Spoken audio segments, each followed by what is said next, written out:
জানেন, খালা কখনো ফুফু হয় না, আর মামা কখনোই চাচা হয় না। খালা আর মামাদের ভালোবাসা থাকে মন থেকে, আর ফুফু আর চাচাদের ভালোবাসা থাকে বাবার অবস্থান দেখে।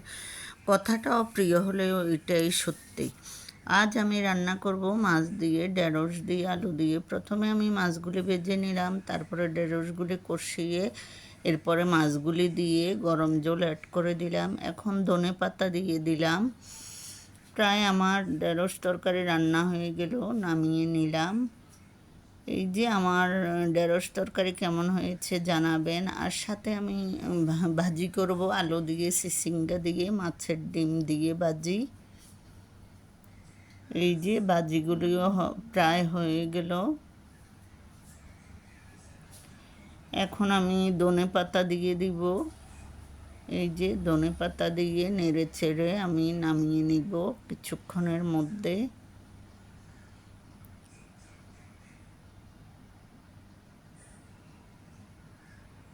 আজকের মতো আমার রান্না